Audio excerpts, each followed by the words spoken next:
Okay, if it's okay with you all, I say we get started. Everybody good to go? Okay, great. And feel free, this is a nice small group. So if you have a question, you can either use the Zoom feature or you can just unmute, I think, and say you have a question because we're a nice intimate group here. I did a similar session for almost 60 people last week, and that was a little more challenging. But with this nice small group, hopefully we can have some nice, rich conversation. So thanks so much for being here to our second session for our communities of practice for addressing unfinished learning. Today we're going to be focusing on, I'll talk about this a little bit more in a minute, but really that assessing and diagnosing piece. So we kind of did the broad overview last time of this acceleration approach, getting students ready for just-in-time instruction. But now we're going to be talking about how do we assess what they know and what they might need some support on. So we'll be focusing on that today. As most of you know, I'm Erin McCopp. I'm a math teacher and leader coach based in the Washington, D.C. area. I spent 10 years in school-based roles, so both teaching and then supporting teachers as an instructional coach. And then for the last 3 years, I've been working with teachers all over the country, all over the U.S., math teachers specifically. It's been really nice to learn about all the different education philosophies and different things folks are facing and doing. Just something to add here. We had some snow. I don't know if you guys have had some snow. I'm also mom to Camden 3. He's about 3.5 at this point. That's him playing in the snow a couple weeks, so I was very excited. And I also thought you might be interested to know that I am this perpetual finder of free stuff. The day before the snowstorm, I was feeling like a terrible mother because I didn't have a sled for him. And I was thinking, why didn't I buy one earlier in the summer or something? They were, of course, sold out. And I took a walk. And one of the neighbors had a free sled out. So I had to take a little photo of that, just laughing that it just seems to happen. So I was very thankful that showed up and that I'm not afraid to pick up the free things. So that's a little about me. You get insight what's going on here. Hopefully we're moving into spring soon. You're probably a Zoom expert at this point, but as we mentioned last time, please be present. You all did such a great job with that last time, really asking those questions and thinking deeply about how you can implement these in your school, but please be present. And that could mean keeping the camera off, or that could mean that you need a moment to turn the camera off so you can really focus, but whatever that means for you. We are a small group, so if you need to unmute, please feel free to do that and engage with others. We won't need to go into breakout rooms necessarily again because we're a small group, but when we're asking questions and sharing, please feel free to share your experience. There are a couple times that I will ask you to chat just because sometimes it's nice to give people time to think and then type it in. So please do that. And then I'll share the materials in just a minute. That's going to be the same as last time. It'll be a link that you can click on. Okay. And again, thank you so much for being here. This is such important work for our students. So we really appreciate you being here. All right, so last time we left off where we were defining that approach to unfinished learning, where we wanted to accelerate and give students an opportunity to work on foundational skills so that they could be ready to access grade level material just in time. So we talked about our philosophy, this acceleration approach, and we looked at the two different schools and contrasted them. Today, we're going to be really focusing on some ways and some practices we can use to assess and diagnose that unfinished learning. So that's today's session. Does anyone have any questions so far? Okay, great. Well, let's start by talking about our own experiences as math learners. So I want you to think about your experience in K through 12 math. So this could be your elementary experience, it could be middle school, high school, but your personal experience with K through 12 math. If you could please select one of these 4 photos. Type which one resonates with you. It could be from your full experience, K-12, it could be part of it. And then just a little note about why that picture resonated with you. So let's take a minute and do that.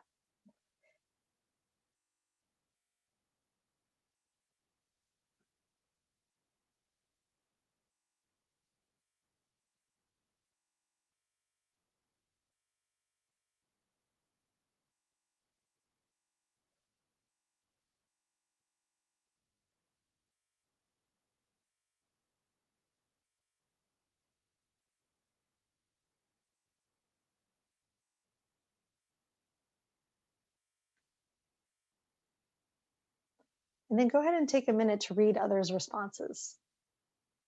And I'll just say, hi, Will. I know you have your camera off, but it's great to know that you're there.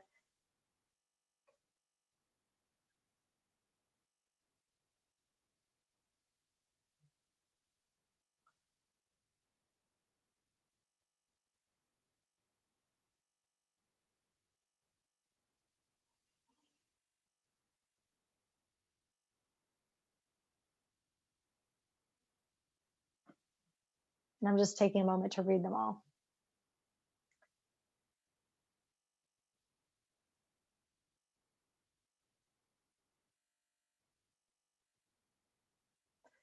So it seems like we have a range here. So some folks really resonate with 2. They always loved math. We have some folks that had some years that were easier than others, some years that were tough.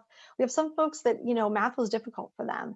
And I think we probably noticed that just because we succeeded or didn't succeed in math as learners, that doesn't mean that that's the case as, educators. There's some strengths we can all bring to it. So the reason I asked you all to do this is because we all come with our identities as math learners. And so we want to just kind of put those on the table to think about and consider how those might be impacting how we are teaching our students. Before we move on, would anyone like to unmute and share anything about this or just any notes about identities as a math learner? I will. Thanks, Tara. Math was always good until the 4th grade, and I didn't get it for some reason. I don't know what it was. And so I had a teacher, his name was Mr. McWilliams, what we called him Mr. McMath.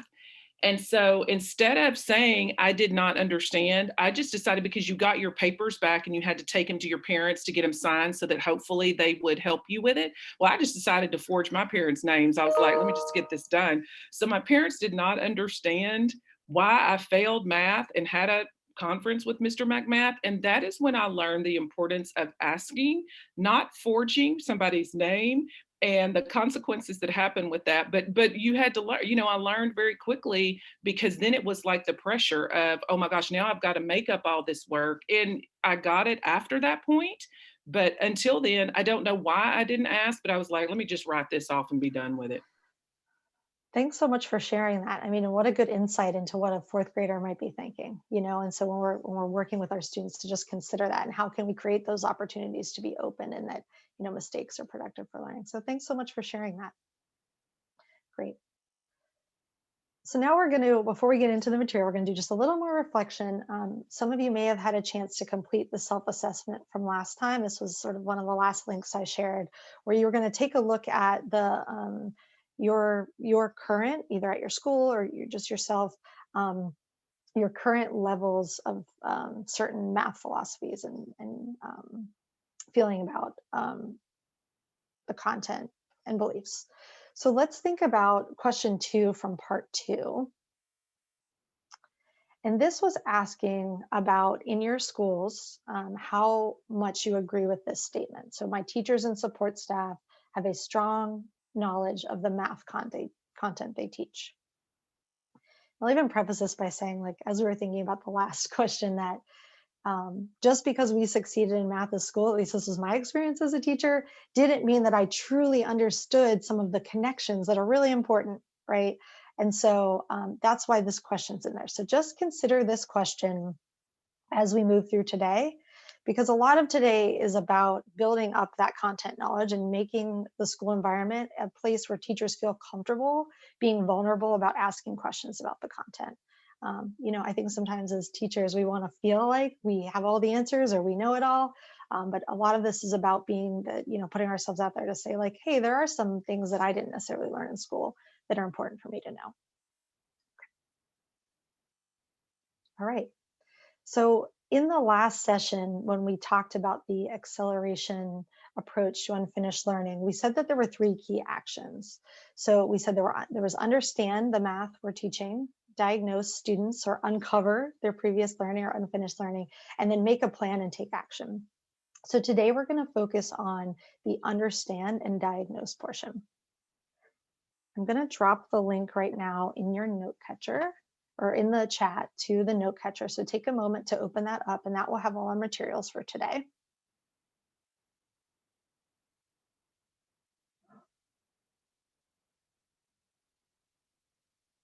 And then if you could just give me a thumbs up when you are all set with that. It'll ask you to make a copy. Thanks, Jennifer.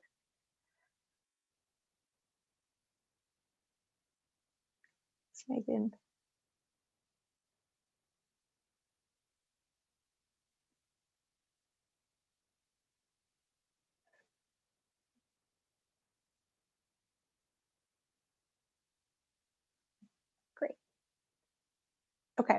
So we just spent the last 15 minutes getting started. We're going to spend about 25 minutes talking about what I just mentioned, really deepening our understanding and teachers' understanding of the math that we teach. And then we'll spend about 40 minutes talking about some resources and the way we want to think about diagnosing unfinished learning, or think about uncovering what students know. And then the last 10 minutes will be wrap up. Okay. Any questions before we get started? All right. So let's do that. We've all seen these headlines, and we talked about them a little bit last time, that, we're worried that students may not be ready for school, or ready for math, ready for the math of the grade.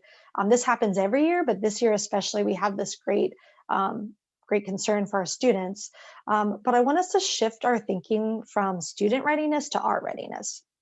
And we want to really think about building up our own capacity and truly understanding the math we teach, so that we can support those students with that unfinished learning. So take a minute right now to read this quote about how deepening our own understanding really prepares us to address unfinished learning that students have.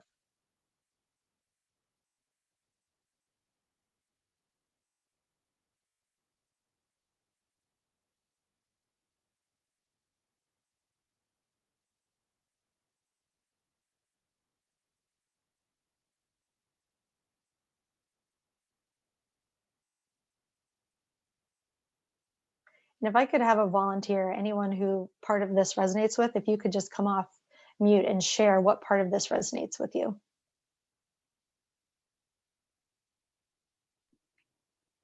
Hi, this is Jennifer. I think that we, as a staff, have done some training. We got to do a training called OGAP, which basically builds teachers' understandings of that mathematical progression with our whole staff 2 summers ago. And we saw a lot of this where teachers were like, oh my gosh, that is what I see kids do. And now I know what I'm supposed to do next, or that's the piece that my kids are missing. And I never knew how to back down and teach that piece to them, whether it be kind of that one-to-one correspondence, or so just some other mathematical practices that are foundational to kids understanding. It also helped us to see that like pre-K through 5th grade has a really important piece in building that foundation for kids. And so sometimes I think sometimes our pre-K teachers think, oh, people don't see the importance of our work, and it allowed everyone to see how much work there actually is being done in pre-K and how foundational that is for every other grade level. Thank you for sharing that experience. I'm really glad to hear that it was something that was helpful for your teachers. That's great. All right. And before we look at the next materials, I just want to put a little framing on this, that these are obviously vignettes of like a somewhat ideal situation, right? And in schools that this has been happening for some time, and that there are structures in place already. Last time we talked about some of those structures, but I want to make sure as you read this and we work through the materials today, that we're not saying that tomorrow you're going to implement everything, right? The idea is to kind of read this and think about what's low hanging fruit, what could you do and implement easily, especially around this understanding the content, and then what are some things that you might want to consider for the future, putting some different structure in place. So we're going to take a look at another case study today. This is Miss Hutchins. She teaches at Brightwood. She's a 4th-grade teacher. And we're going to look at how she and her team prepared to teach this standard. Okay, so today a lot of our materials are going to reference the Common Core standards, because there's a lot of freely available materials out there, and that's how those are tagged. This particular standard for NFA2 is crossed with the Nebraska standard 411K. Okay, so it's about comparing two fractions with different numerators and denominators. So why don't you go ahead and take a moment in the note catcher, or you can just read it on the screen, to read this standard and think about what are some things you would want a teacher to notice and understand about this standard.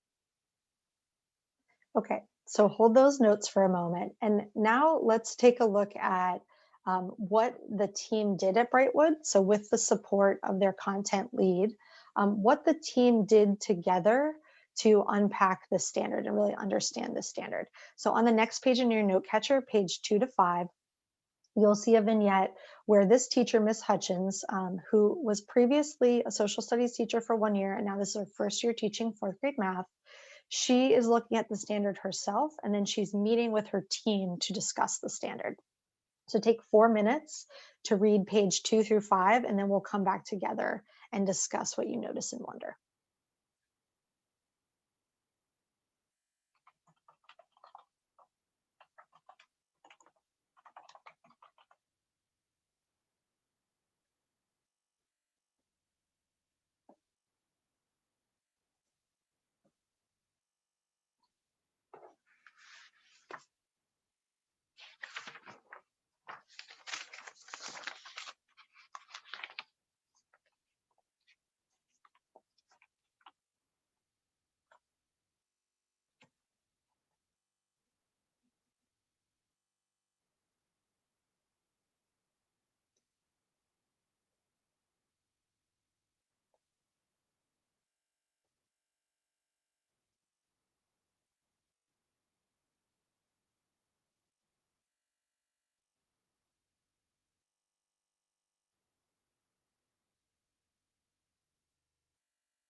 Okay, one more minute.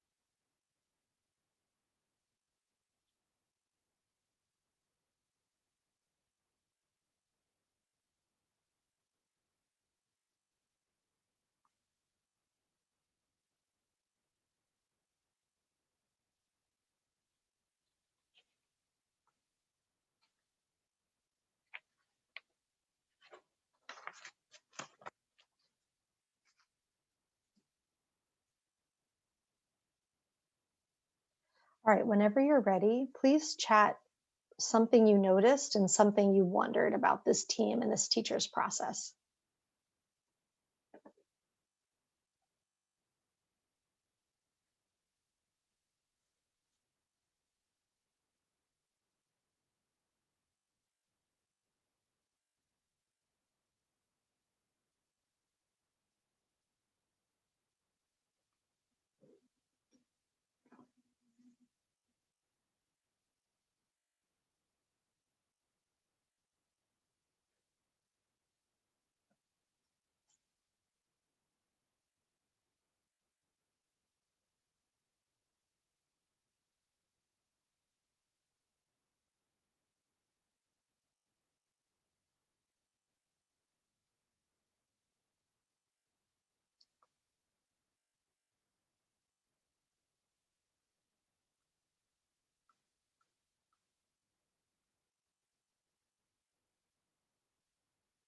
Whenever you're ready, you can hit enter in the chat. Something you noticed, something you wondered.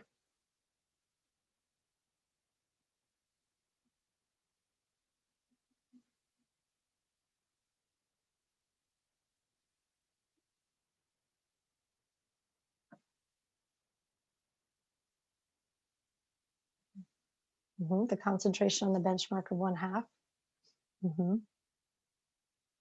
They were discussing what different benchmarks and how students can do that. Sorry, I hit enter too soon. No, that's okay. Go ahead, add some more.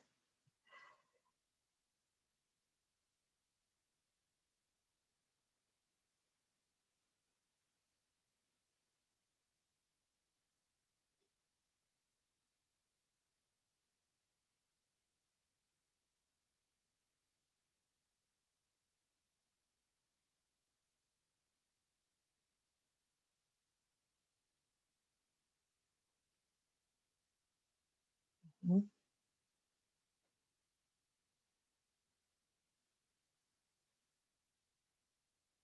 Mhm. Mhm.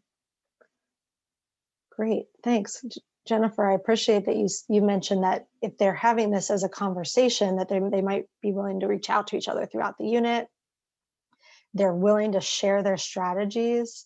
Brenda was mentioning Mr. Leonard's way, and how if he hadn't mentioned this, they might not have had that conversation about why that method, although it works, might not build the conceptual understanding. They were sharing. We're trying to think about our own readiness. Yep, they were thinking about the number line and talking about the challenge with constructing those and how that relates to the size of the whole. A high functioning team, yes, willing to dig in. And it was helping the teacher, yes. Yep. hmm hmm And if they're doing this for certain standards, will the teacher then start to think about this for other standards or other? Great. And so, how do you feel like this discussion? You can come off mute now. How do you feel like this discussion deepen, their own understanding and help them feel prepared to address unfinished learning? Like, why would this help them be prepared for that?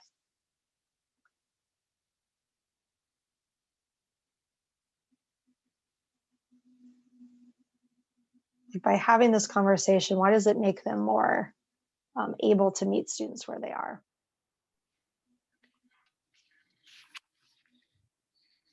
I think, in my opinion, this is Jennifer. I think that, in my opinion, it kind of set them all up to maybe clarify some of their own misconceptions or wonderings before they step in front of students. I think it also kind of levels the playing field for all students because each teacher is stepping in front of them with a common understanding of what it is that they're going to be teaching and what it is that students are expected to do at the end of the unit. And so you're just creating a clear pathway for all students instead of kind of those islands of excellence that sometimes we see in schools. Mm-hmm. Yes, so having that clear visual, and at the end, it's very briefly mentioned, but they look at it's not in here for time, but they look at an assessment item related to the standards. So they all have that vision of where are we trying to get students to go? Because if we know where we're trying to get them to go, then we might be better equipped to address that unfinished learning. Great. And a lot of you mentioned that culture of learning, getting clarification. They used shared resources. Great. Any other thoughts? Okay, so there are a lot of, as I mentioned earlier, a lot of free and available resources out there in the world. I think that's one advantage of having somewhat common standards, even if each state's a little bit different. Mostly there's some common things that we want students to understand. So in this case, they actually looked at a resource that may be of interest to you. You don't have to use this resource per se, but just to note that they're drawing on these resources. So for example, they looked at the companion document for Teachers 2.0. This is something that the Louisiana Department of Education puts out. I know in the very beginning when we were starting to use Common Core standards that certain states got certain grants to put these things out there publicly available. And so they're there for us to use. They used that, but they used it. The important thing to know is they used it after they did the work themselves. So it's important that they took the 5 minutes, maybe not even 5 minutes, to actually look at the standard themselves, think about it in process. I loved Ms. Hutchins' comment about common numerators. I mean, I didn't learn that strategy in school. And so if I was just teaching this without thinking or talking to other teachers, I might just kind of breeze over that. But when we have this whole group dynamic, we can talk about those things, right? So they did that themselves, and then they referenced a document such as this that has a little bit more information, a little bit, it's some support and some examples that the teachers can turn to if they have questions, for example, about that. If everybody in the room couldn't answer the question about the common numerators, this would be a great place to go for them to say, okay, what does that look like, for example? Because we know we don't always have experienced teachers together in the room. Sometimes we have a group of new teachers. So they need to have these resources ready to go. Okay, so we know that the first thing they did was look at their own standard and really talk about that together. And then they started to talk about, we want to know, well, what were the prior grade level standards and what were the future standards? So this is really about the progressions. And we're going to look at their method for looking at those in a minute. I think probably most of you are familiar with this idea. These quotes are from the essay Structure is the Standard. Some of the writers of the Common Core wrote this to really make sure everybody understood the intentional design of those progressions. So just take 30 seconds to read these two quotes so that we can really think about why we're doing what we're doing.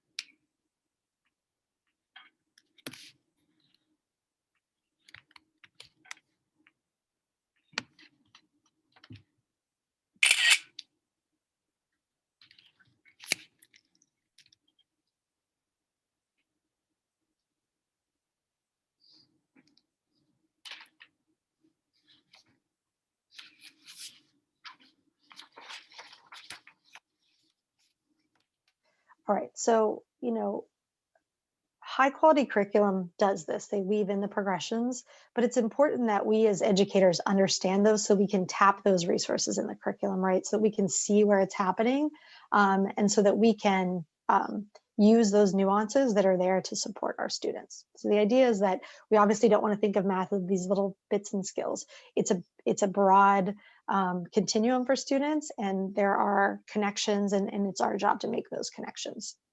Especially when we're dealing with unfinished learning, we want to help them make that connection to do some just-in-time learning. So now let's take a look at the process they did next. So they had that conversation about the grade level standard, they looked at a problem, then they looked at the prior grade level standards. So on page 6 through 8 of your note catcher, there's the steps, a list of the steps they took to look at the prior grade level standards. And then there's a couple notes that Ms. Hutchins took on this. Okay, so go ahead and look at page 6 through 8 for about 2 minutes, and then we'll come back together.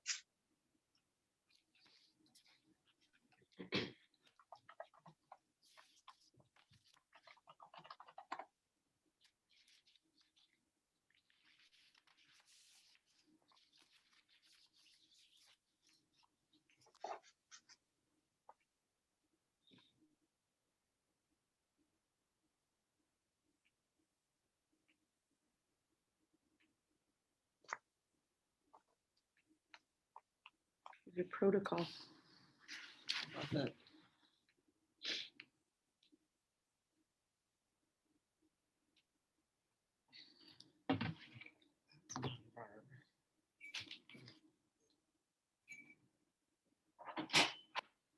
I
don't know how long it takes me to do this stuff.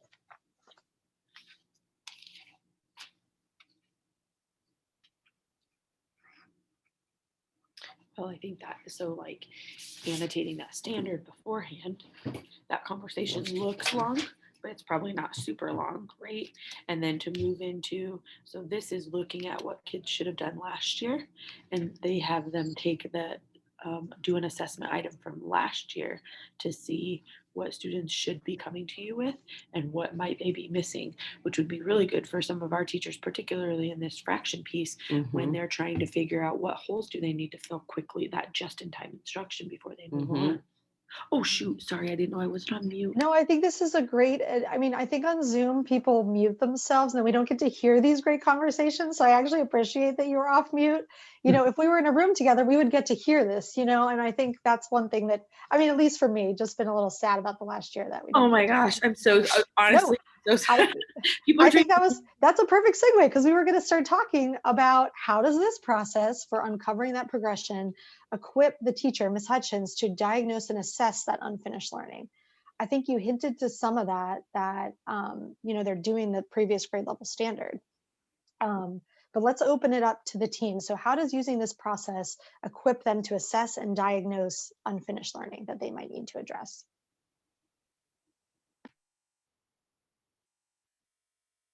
Let's hear some new voices. Who haven't we heard from yet today? Jennifer's not going to be afraid to unmute herself for the rest of the period. It was great. How does doing this, like, how does using this protocol or these steps help teachers prepare to assess and diagnose unfinished learning?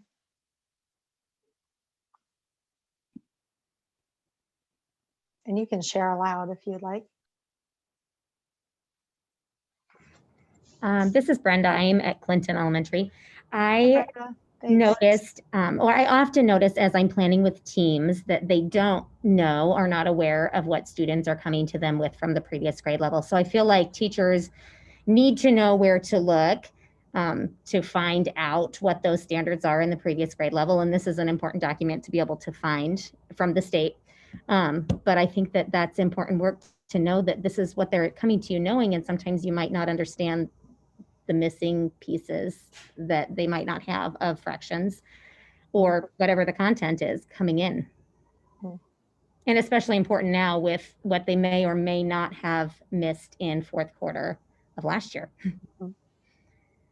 Absolutely. You know, an example might be this third grade standard where they need to generate sort of simple equivalent fractions and explain why they're equivalent. You know, looking at that language and knowing that that's what they were supposed to do in third grade, or that was their third grade learning, like, how can that impact you as you're teaching fourth grade? You know, you can be looking out for that. Great. I also want to highlight something since most people are still on mute. Or Megan, are you on? Do you want to? I was just going to Thanks. say, I mean, Go it ahead. might open up the conversation to have some of that, you know, talking to the previous level teachers. It's one thing to go back and look at the standards for, you know, what I think was addressed, but it's also nice to to have those conversations with previous year teachers to say, okay, so how did you go about teaching this? Mhm. And then what are some of those pieces that you noticed students really struggled with, so that you're not necessarily doing all this work yourself in terms of looking at it. And that's great to say, I think that's what they did, but I also have to have the conversation of, okay, so what was one of those biggest struggles, and what do you think I should maybe start with or work on for some of those prerequisite skills first before we jump into this lesson or add Great. to. Yes, that collaborative attitude in the building. I think some of our best math meetings were not the grade levels, but when the grades could get together and do exactly what you said and talk about what are some strengths, what are some things we need to, do better at, and across the grades. It's great to have that conversation, and to see that common language used. You probably noticed that. I think it's the second one here. It's on page 8, 3NF A3D. In third grade, they need to compare fractions with the same numerator or denominator by reasoning about their size. And so to think about that's what they're working on in third grade, as a fourth grade teacher, I can think, okay, where do I see that similar language, right, in the fourth grade? And then talking to those third grade teachers, how did you go about doing this? I think is a great idea. Any other thoughts? It seems like the group is all in agreement that this is something that we'd like to do, right? And I think Jennifer, when you were off mute, I think it was great that you said the conversation is 3 pages, but it probably just took a few minutes. And I think that's the important part to note in this. Like, we don't have to try to build a mountain here. Like, let's do these bite-sized pieces that can be productive and helpful, and then use these resources. One other thing I just want to note is, when looking at the previous grade level, they did the same thing where they read the prerequisite standards before they looked at the examples. So I think it is important to kind of let teachers do that work themselves first, even if it's just 5 minutes, right? Just reading and annotating themselves. And then they can look at the documents, talk to the other teachers, so that they just have a moment themselves to do that. Great. Erin, Jennifer? can I ask you a question? So we have tried this year particularly to have teachers look at the assessments like before they get started teaching the unit. Okay. It's at their kind of like that backwards design model, right? Like, what am I going after? What does our pacing guide say? Where is it important that we like really hone in on those lessons, because it's going to be on the assessment. But is in the time where we know that kids have missed instruction, is it more important to look at like assessment items from the year before, or like what we're talking about right now? What is that better? Is that more worth our time, do you feel like? Yeah, let me think on that just a little bit, because in a couple minutes we're going to look at options for assessment for students to see where they are with the prior grade level skills. So let's put a pin in that just for a minute, because I totally understand that time is the precious resource, right? And we have to prioritize. So let me think just a little bit more about that. And I want to make sure I understand, because you're thinking before the unit, they're looking at the assessment from this grade, Right. which I think it is important, obviously, for them to know where they're going, where do we want to lead our students. But you're also saying, should they maybe start with the prior grade level assessment?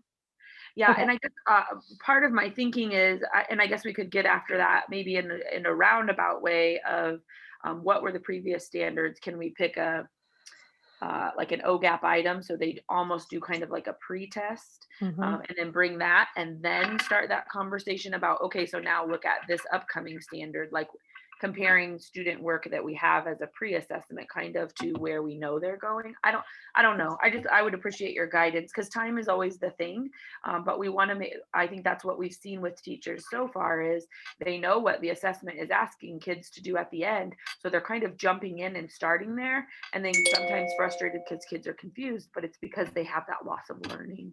Right. Great. Thank you so much for bringing that up. A lot of what you're asking is going to be addressed in our next 40-minute session on the assessment items themselves. But when we are finished, let's loop back to kind of tie a bow on that, because I totally understand what you're asking. It's like, we do need to also know where they're coming to us, right, on these prerequisite standards, so we can get them to those farther down. So let's see how the next session answers some of those questions. And then at the end, let's make sure you feel comfortable with the plan moving forward. Before we move on, Deb, thank you so much for sharing this. She said that the Nebraska math standards are in two formats. So one is by grades vertical. So you can look at, it sounds like those prerequisite standards. And Deb, I'm sure you're much more of an expert here on this in the group here, but I know there's this document, Essential Instructional Content, that helps us see those prerequisite standards. Is it in the same document or it's related? Okay. Okay. Great. So make sure that, teachers know they can reference the Nebraska standards in those two formats so they can see.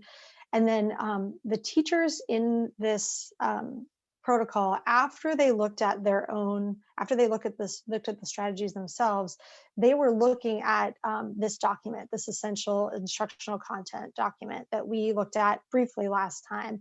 So for example, I'm going to show you an example. You see on the bottom left over here, this names the standard. Oh, geez, sorry, technology. This names the standard they were looking at, that 411K. And then on the right, it notes what teachers might want to consider. And you see how it says, incorporate some foundational work on simple equivalent fractions. So that prior grade level skill 3 NFA 3. Time spent on instruction and practice should not be reduced. So that's kind of telling us, this is is an important standard, right, for students in 4th grade. And here is something from prior grade levels that you want to incorporate in, kind of like Jennifer, what you were getting at your question, like they need to do some of this before they're getting students to the 4th grade. And so this document gives you and teachers some guidance right now. We have a lot we're facing. This is there for that reason.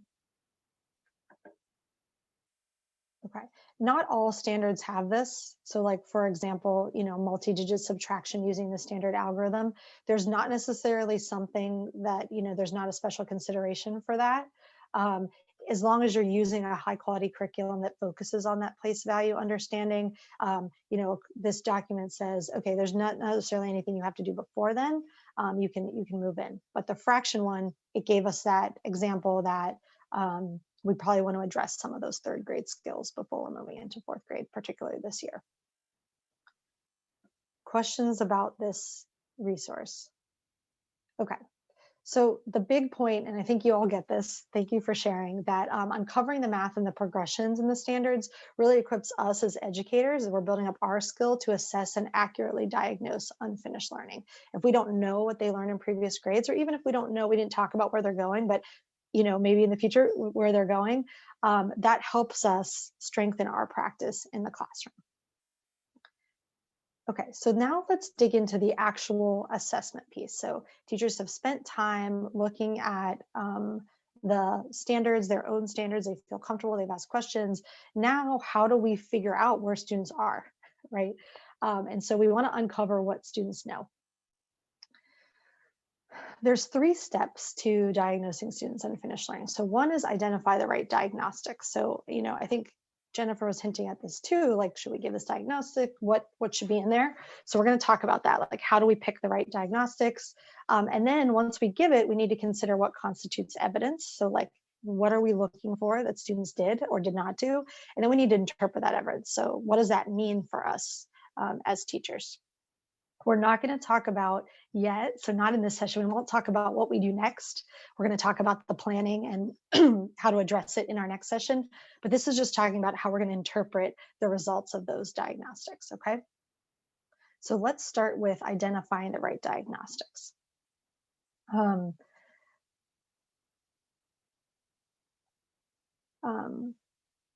There are lots of options out there. So some curriculums have some pre-skill quizzes. There's also this really nice tool called the Eureka Acceleration Tool. Does anyone on here use Eureka Math? No. Okay. So let me just give you a quick overview. So Eureka is a freely available curriculum. Sometimes it's called Engage New York.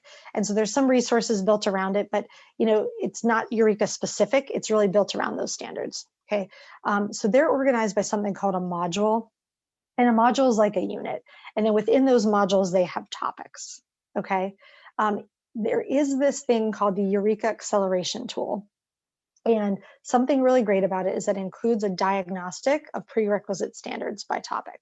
So if you know you're going to be addressing for NFA2, and we're going to look at an example in just a second, you can go to this tool and they give you the three questions that you might want to give students to assess their prior understanding, right? So it's like 3 specifically selected questions from the 3rd grade standard that would give the teachers the information they want. Okay. It's currently available for grades 4 through 8 and most major work topics. It's not every single topic, okay? If you don't use Eureka, which you all said that you don't, you can still look at this as a resource. I didn't use Eureka when they had something similar to this available, but I found the pre-tests very useful, so I'd still use them. And the process is transferable. So what we're talking about is really how you go about it, not just the tool, but the process is transferable to any curriculum that you're using. Some other options, there's something called Eureka Math Equip, previous grade level tasks from the curriculum. So this may take just a little more time if you wanted to dig back into the 3rd grade and pull those questions rather than them being ready for you. But that's certainly an option because high quality curriculum has those tasks in the previous grade level. Illustrative math has something called Check Your Readiness you can look at. And then you may be familiar with Achieve the Core. They have some mini assessments and they call them Do Nows for unfinished learning. So these are all options for places to find high quality assessments. Last time we hinted at what we're looking for in an assessment. Does anyone remember some of those things we talked about if you were going to give a pre-assessment? I feel like I'm putting you on the spot here. Thanks, Deb.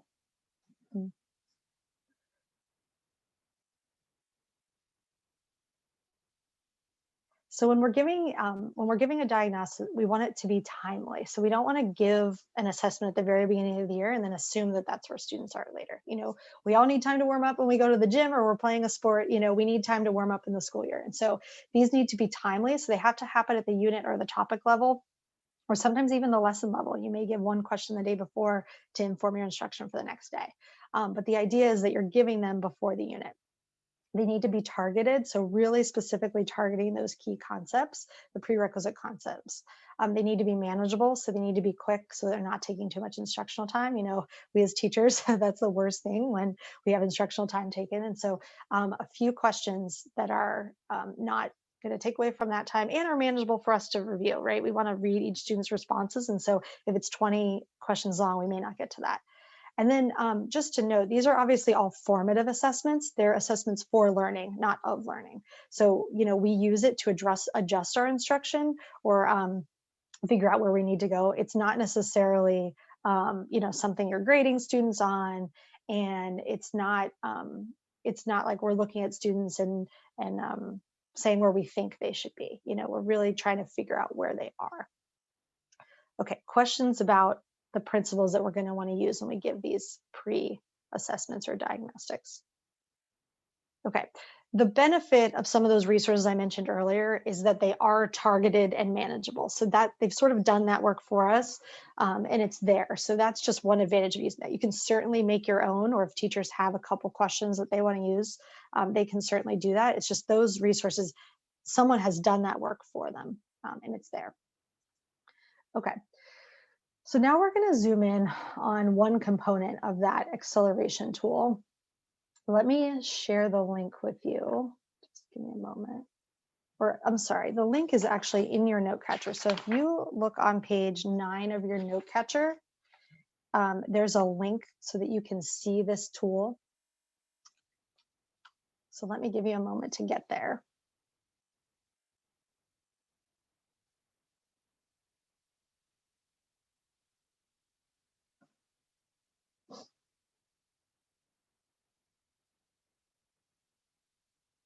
Okay, so once you're in there, just take a quick look at what's available in that acceleration tool. And then if you go over to page 3, these were the items on page 3 that Ms. Hutchins and her team decided to give the students before they taught their fourth grade material. So these are those items.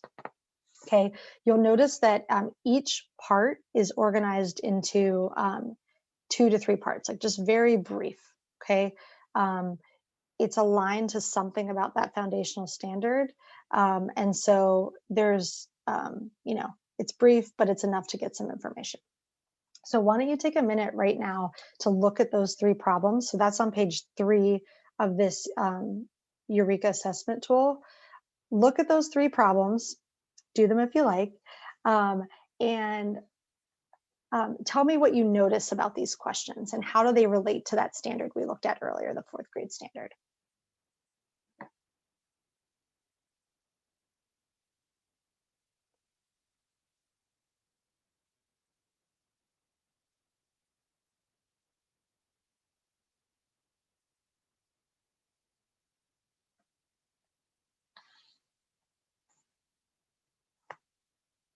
And just a note, I'm not sure why this is. The one on the screen is not the same as the one that I was referring to. So I'm sorry about that.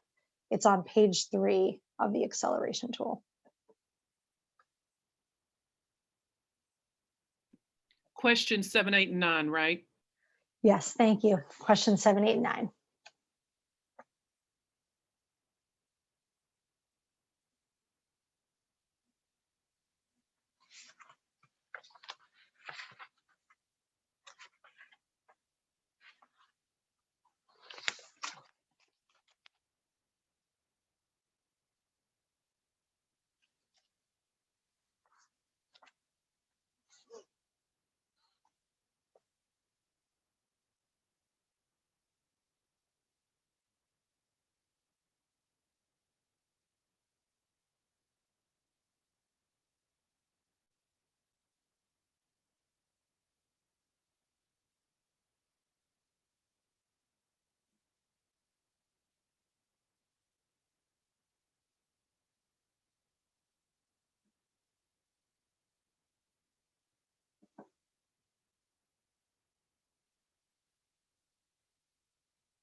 Okay, whenever you all are ready, let's come on back.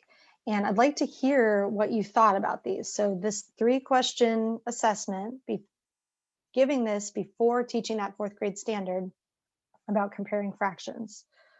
What kind of information could we get about students learning up to this point based on these 3 questions?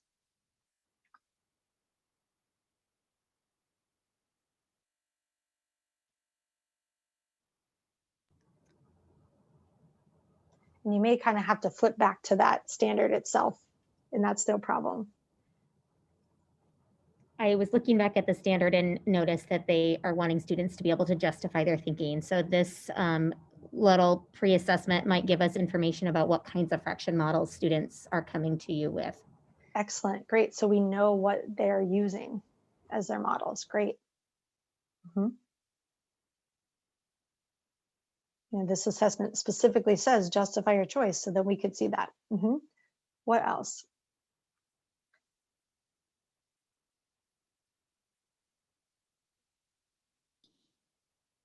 I would also say just that every single one talks about the equal wholes, that concept of equal wholes. Yes, so we want to know where students are in that thinking. Do they understand, like specifically question 1? I mean, all 3 of them, yes. Do they have that concept that it is possible that 1/4 is bigger than 1/2, right? If I drank 1/4 of a gallon and you drank 1/2 of a tiny cup, Dixie cup, that's not the same thing, right? So that's great. They're referencing that. And you notice that that was in the standard and now that's in this assessment. Good. They have the inequality symbols, so we can see, are students familiar with those symbols? Are they not?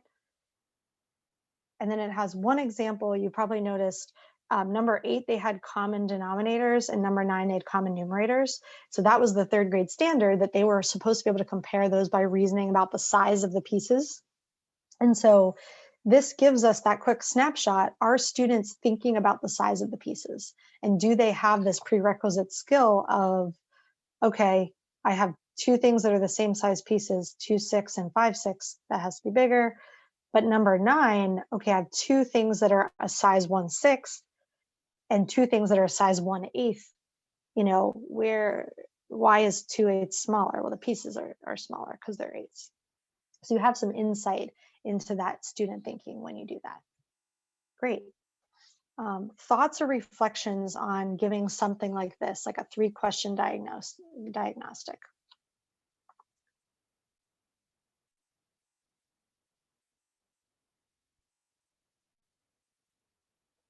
And I guess, so, yeah, go ahead, Jennifer. I was going to say, I think this kind of answers my question as far as like where would we start as we think about planning forward for the lesson that we're going to be taking, or the test that we're going to be taking at the end, and what we're responsible for in our standards.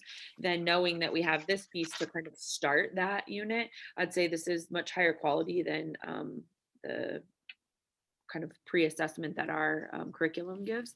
And so, but then that helps teachers know, what do you need to do kind of as you're opening of your lessons, and where does it, like we talked about last time, that just-in-time instruction, where does it make sense in the progression of lessons that you're teaching for, I'm going to say for 4th grade, to fill those 3rd grade misunderstandings that perhaps students have. Exactly. I'm glad that really answered your question, because Thank yeah, you do want to have this data in front of you before you start that instruction. Great. So let's talk about now what constitutes evidence. So you give students this, what are we looking for? You know, and I think, you know, Brenda alluded to it. We need to look at their, you know, for example, we want to see what their models are, but we want to know, like, what is it we're looking for? So go ahead and keep that Eureka acceleration tool open and look at the look fors for part C, because part C is addressing the standard that we're looking at. So that's on page, I think that's on page 7. Yes, page 7 of that document. Take a moment to read through the look fors for those questions.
Okay, so hopefully you noticed in here that there were a lot of the things you all were saying. We want us to be looking for, can students understand that concept that fractions would have to refer to the same whole? And for problems 8 and 9, I think they do a great job of really explaining something that you probably see a lot, is that students often think of fractions as like 2 different numbers, right? Like 2/8, right? But we want them to be thinking about this concept of the fraction as a number and as a size of something. And so these questions may give you the opportunity to see what students are thinking for fractions. Are they still viewing them as 2 numbers, or are they viewing them as a unit or something?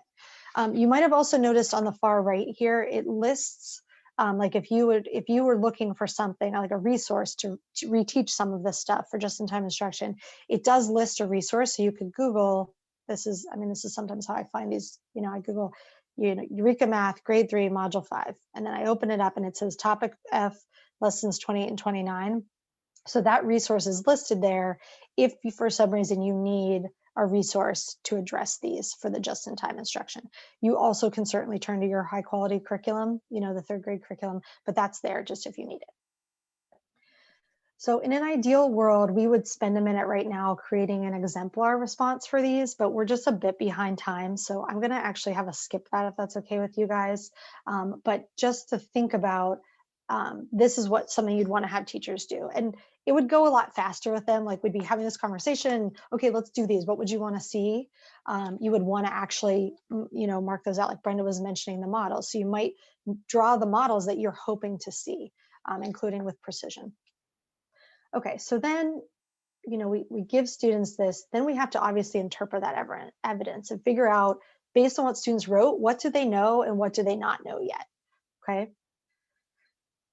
So now we're gonna look at some sample student work. This is on, in your note catcher, on pages 10 through 13, okay?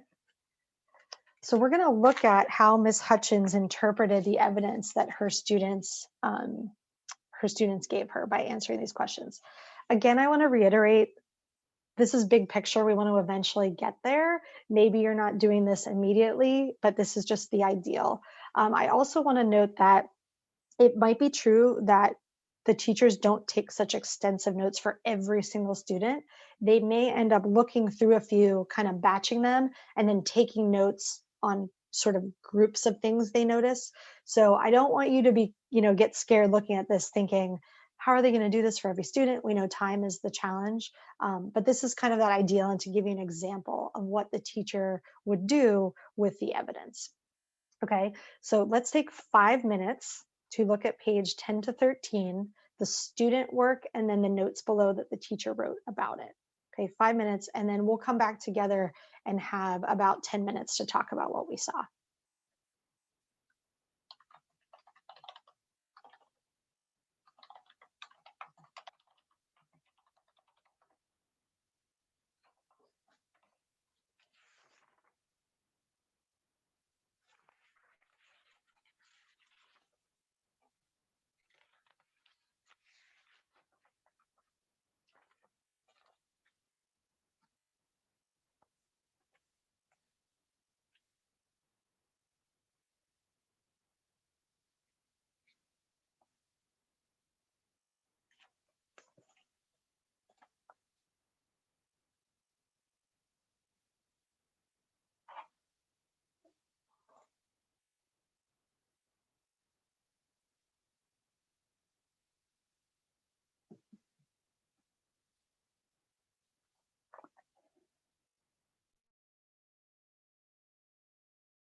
Let's take one more minute and then we can come back together to discuss what we're noticing.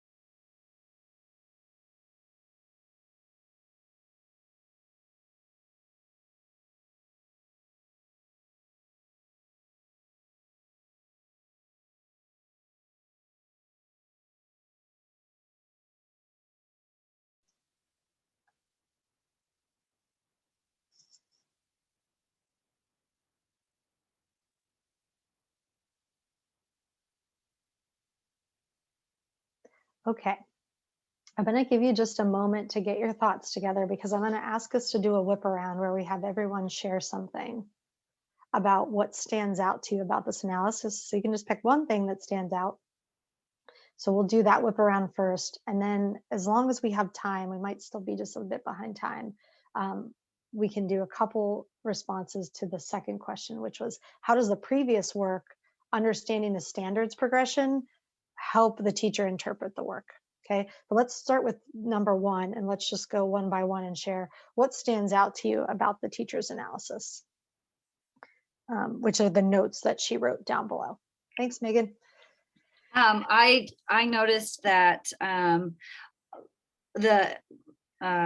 of there was a common thread in terms of like that equipartitioning of understanding how the fractions are when we're comparing them to each other. So I just kind of noticed that she kind of had like a common theme, at least for her students, that she could really draw out and teach too. Mm-hmm. Mm-hmm. And it seems like she was really looking for that, right? So that was Right. something she knew she needed to laser in on. Very good.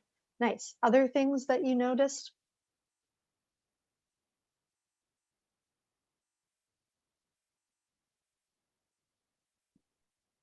I think one of the things, oh, I'm sorry, did you call on somebody? No, go ahead, Tara. Anyone who's ready. I was going to say, I think one of the things they talked about before was the benchmark of half. And it seems like the majority of kids can understand what half was and be able to compare to half. But it threw me when, because this is fourth grade, and this is one of the things we're working on, is that alligator. Please, there are no alligators in math. Like, we're eating pieces. So that just drives me insane. But also that the kids are able to compare equivalent fractions when it has the same denominator. But then when it goes to different denominators, kids really struggle with those pieces. And it just killed me on the last student who drew out the pieces correctly and then still couldn't see that. Right, I was just like, no. Because well, he drew all of the other pieces correct in all the other parts and understood it, which would have made, if you'd only stopped at the first two questions, you would have thought this kid understood fractions completely. Right. And when he got to the last one, he didn't blow it. I mean, it's an opportunity for us to help him, but it was just so disappointing that, wait, hold on, you understood half, you understood fourths, but you didn't understand sixths and eighths, and you drew it out appropriately. Right. So let's talk about a couple of those things that you mentioned. Okay. So the alligator, totally. We want them to really understand, not use these tricks, but the teacher starts by writing, well, they know the comparison symbol opens to the greater value, right? They're kind of starting to go on those strengths. And so they're going with that, even if they might not like the alligator. I'm with you. But that's one of the things we're talking about with our teachers is using correct mathematical language. So that when you get to this, students understand what those mean, that it's a bigger understanding of this one is a greater amount versus this one, which is a lesser amount. And that's the conversation we're having, is using correct mathematical. That's a teacher issue that the student is regurgitating.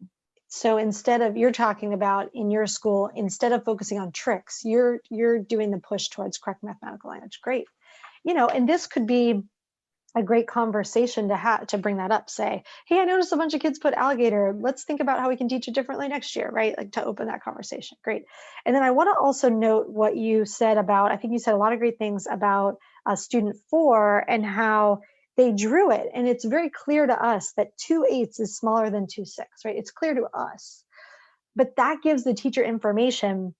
They know how to partition, they're using these circle fraction models, but do they really understand that that 6 piece is larger than that 8th piece? And so that's that missing link, and they wouldn't have known that, like you said, if they hadn't given this third question. Well, and I think the other part of it is the strength of this student is they clearly represented fractional pieces the same, because when you're comparing fractions, like on student number 3, who Yes. compared the rectangle versus the circle, that's very difficult to compare that because you're speaking to apples and oranges essentially. So yeah. Very good. And see how the teacher wrote that under the unfinished learning. The student drew different size area models. You know, they don't match, but somehow the student thought that 2-6 was greater. So they kind of are wondering about that. Like, this makes me wonder if the student understands that. It may be because they answered it correctly, but maybe not. You know, there's a 1/3 chance you're going to get it right, you know, greater than, less than, or equal. So they could guess, they could have just guessed that that was the case. Yep. Yes. Yep. Other folks, what did you notice about the teacher's analysis? So how she approached looking at the student work?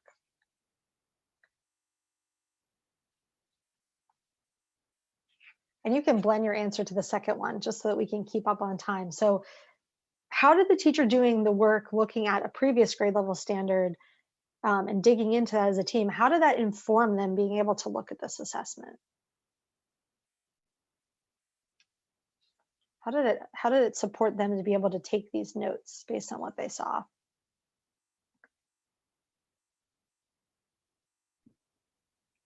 I'd say that knowing your standard or what they were expected to know, you're able to use that same language. And then also the way that she took her notes kind of blocked out, at least for the strengths, what they know about 7, what they know about 8, and what they know about 9, which helps her, I feel like, then when you're looking at, again, where you're going to go after some of that unfinished learning, where it supports that in-time instruction, you kind of know what strengths or unfinished learning you have to address at different points throughout your progression of teaching. Yes, exactly. Looking at that standard language ahead of time knows them what they're tells them what they're looking for. Great. Tara? Also, based on the language that she's using and the evidence, allows you to group those students based on, I mean, it's kind of evident because you've got the 3 problems there, but I think it gives her that understanding of, you know, of what those kids need to work on. So then it gives me the ability to group those students so that hopefully I can get the biggest bang for my buck and be able to help those kids grow and better understand. I think. Yes, exactly. I agree. I think that goes back to a lot of work that we've done with our teachers in OGAP. When you give those assessment items, then you know, like tomorrow, can I just do a warm up with kids at the beginning of the lesson? Does it need to be a whole group lesson for everybody, which would take a lot of your time? Can you do a small group lesson? Can it just be a quick, so you know how to adjust your instruction because you have the evidence sitting there in front of you. Good point. And we may not have noticed this, but I'm sure that you have this in your heart that we want to think about student work and student understanding as, right, like a glass half full, not necessarily half empty. So this teacher started with the strengths. You know, I think it's easy for us because we want to catch them up and help them that, you know, we might focus on the unfinished learning, but it's great. You know, it's really important to write down these strengths because then you can draw on them. You know, a lot of students had some capacity to be drawing models, right? And so build off that. They have, you know, some understanding of those symbols. So starting with the strengths and then calling it unfinished learning, right? It's a small nuance, but like imagine someone saying strengths and weaknesses versus strengths versus unfinished learning. It's that mindset we want to have, right? So we don't want to think of them as half empty vessels. They just aren't there yet, right? We're going to get them there. Okay. So now let's talk about, you guys were kind of going there on like, we're going to get to what are we going to do next in the next session, but just to think about this evidence versus inference. So when we give an assessment like this, we now have evidence. We have pictures, diagrams, calculations, we have students, you know, words. And when we have that in front of us, it gives us the confidence to draw some conclusions about what students know or what they need to know. And it helps us identify, like you mentioned, those next steps. We don't want to be doing things like, oh, he does this in class. Oh, he just made a, you know, careless mistake that day, you know, because if we make those assumptions, right, and it might be true that students aren't having like a great day, but you know, if they're drawing it out for us, we have to believe it, right, that this is what they know. So if we just try to make assumptions without giving these assessments, we might have some sort of misdiagnosis or some misunderstanding of what students do or don't know already. And students might have more difficulty, right? We might not be able to jump into that grade 4 work if we just think they're ready for it versus giving them this to just get a tightening button up of our own understanding. So I'm not sure if you guys peeked to the next page, but why don't you go ahead and look at the next page in your note catcher? That's page 12. So this is what the teacher did to kind of make that final class snapshot. Did I say 13? No, I'm sorry. I said the wrong page. It's page 14. Thank you. So this is what Ms. Hutchins did with the information. So she took a look at each student and then she put something in this format. Again, all of these things are not necessarily something you're going to do right away, but this is a way for you to organize, for her to organize information to see, okay, what were the trends? And specifically, you know, separating out 7, 8, and 9, I think it's really easy for us and parents to think like, oh, they got a 2 out of 3, oh, 66%, right? Well, they got 2 of them right, you know? And so to look at, if you look at it this way, thinking about, okay, what was the skill of 7? What was the skill of 8? What was the skill of 9? It allows you to see in a visual form what needs to happen next. And then she also took the time to jot down what were the group strengths and then what were the group, you know, unfinished learning and misconceptions that need to be addressed before they can get to the 4th grade skills. Just give you one more minute to look at that.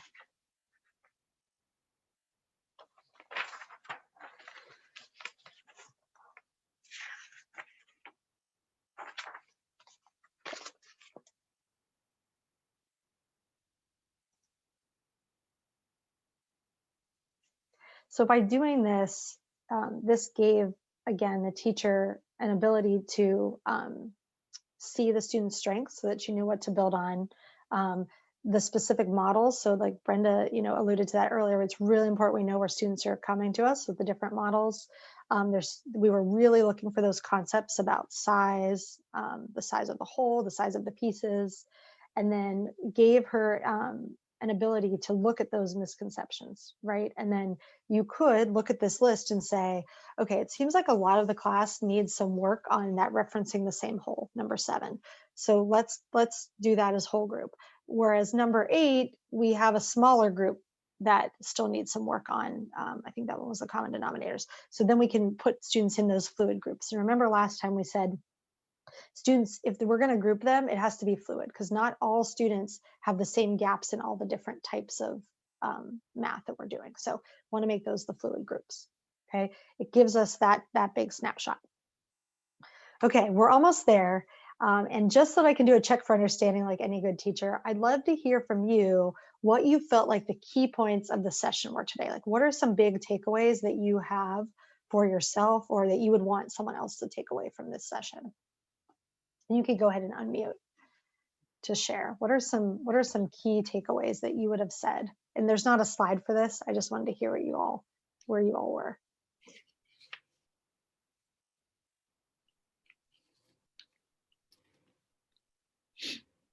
Well, giving the screener and really evaluating that information, looking to see what students know, pulling out that strength, pulling out their strengths, but even more making sure that we've taught the standard, because if we've taught those standards with those models, hopefully in previous learning, then it gives them something to springboard from. And then to look at what are those pieces of the unfinished learning that we can really help students maximize their learning opportunities and move forward, hopefully with a better understanding. Great. So giving that screener to really set the foundation for that work. Great. Other takeaways? I would jump off Tara's ultimately, Erin, with that, because I know as principals, we're also keenly aware of not putting too much on teachers' plates, but with that screener, you know, less is more, as we always try to live by. Those 3 questions, so much can be gleaned from just those 3 pieces alone and inform our future planning in support of our students. Great, thank you. Yes, that bite-size assessment, manageable. Great. I don't have anything to say. I've talked to them. Hi, I was just going to talk about, just as we've looked at data over the years here, it's always trying to find like just different ways of what makes sense, what's a quick way to analyze. Gosh, cannot talk today. And just seeing this kind of I like being exposed to different ways to actually kind of sort the data and so forth. We've been doing some of this item analysis for a few years now, and just trying to think about how we can add on the students and the evidence of the data and kind of putting those together just to make it easier. And so that's why I was just sharing with Jenny of just, I like this way. I like the use of this unfinished learning, because even when we do our analysis now, we use that word misconceptions, and just another way of looking at it in a positive way. Great, thanks.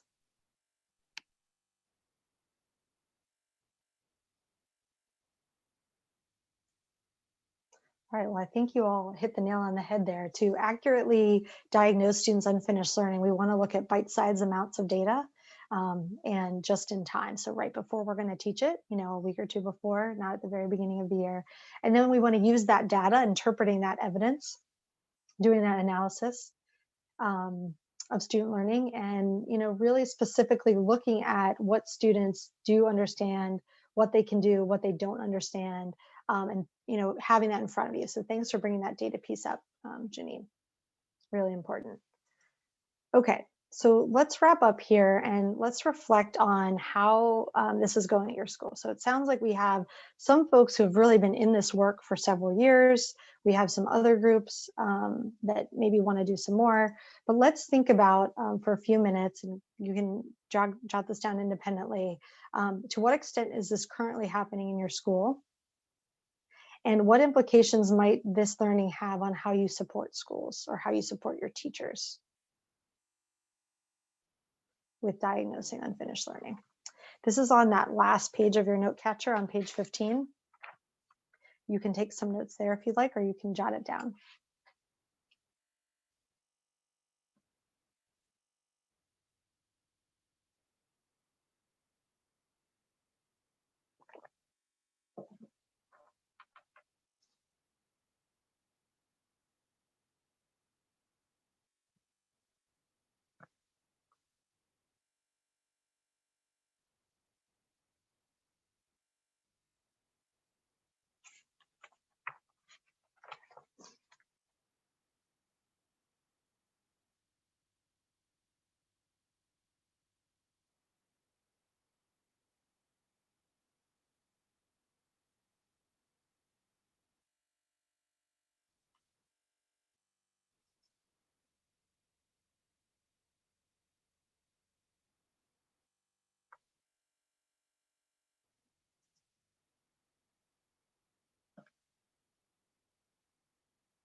Okay, and as we're wrapping up, I want to check if anyone has any questions about any of the resources or the materials that we used today, or any outstanding questions about the session before we wrap up and have you take a survey on today's session. Are there questions I can answer? And from the last session, was someone able to send you the materials or the recording if you wanted it from our last session? You don't think so? Okay, let me find out if that's something that you all would be interested in, because I thought that they were going to send you all. It may have come and gone to our clutter or something, so I'm not sure if we knew what to look, or let me rephrase that. I'm not sure I knew what to look for. Okay. I would agree. I don't know if it was coming from district office and they were sending it, or if it was coming from Okay. like you guys. Okay. But I think Yes, it would let be me helpful find. to have.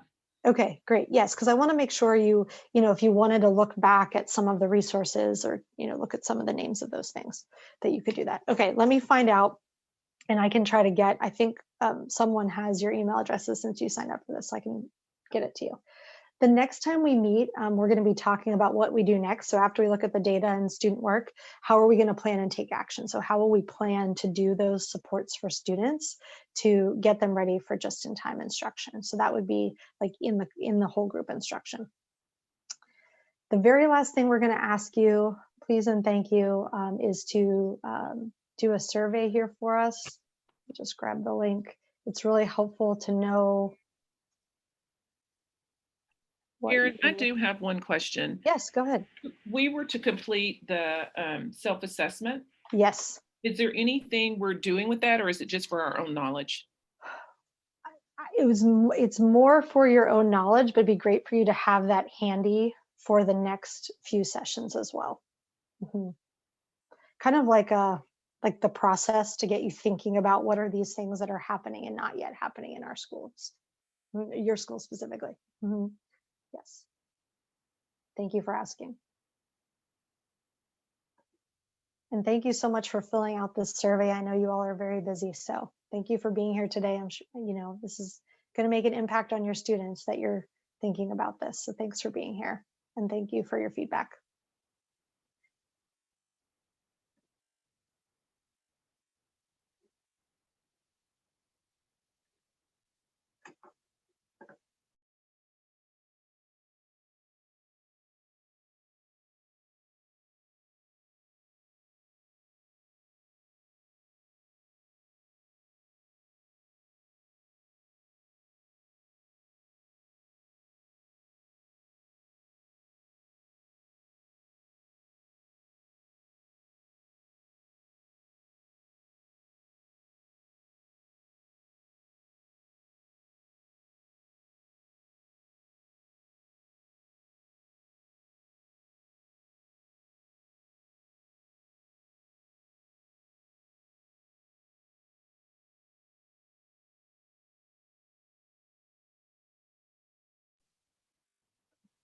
I agree, Deb.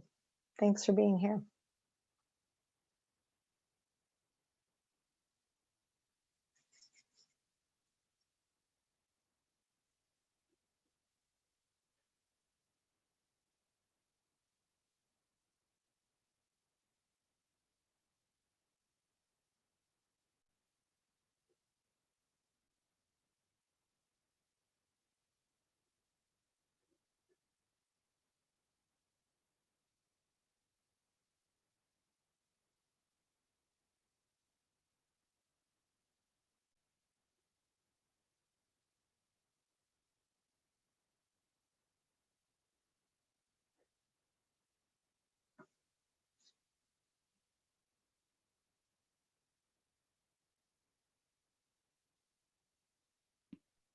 I have a question on here. When I'm doing the survey, Mm-hmm. it's asking me which grade band I went to. This is the elementary math. Good Right, question. but my only two options are K-5 ELA from Becca Day, or did I click on the wrong? No, I clicked on the URL. Did I click on the wrong thing? Let me test. No, I'll check. Let me check it as well.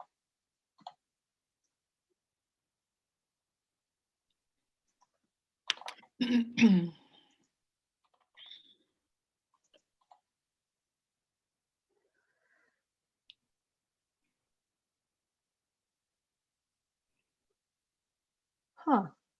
I don't know why that says that. I'm really sorry about that. So I don't think I can move forward with completion. Yeah. Would you be willing to just click Becca Day, and then I'll let them know that our group, maybe in the notes you could write, gosh, I'm so sorry about that. I don't know what happened. Mine's like that too. Yours is too? Okay. Okay. Well, I will try to fix it before the next session. So thanks so much. And I'll let them know that your feedback was coming through. We'll do that one. Okay. And hopefully hopefully they'll notice by some of the language with math that how to separate them out.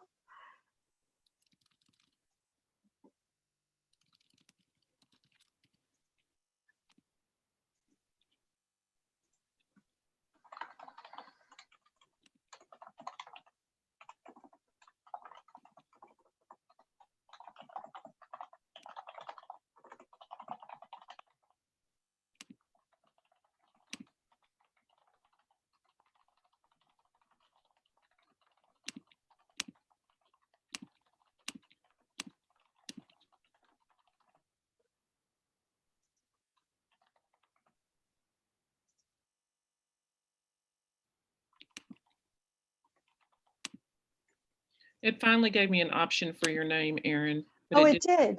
Uh-huh. Okay. Interesting. Okay. Because the only reason I didn't test this link before is because I didn't want to mess up the data that they're doing behind the scenes.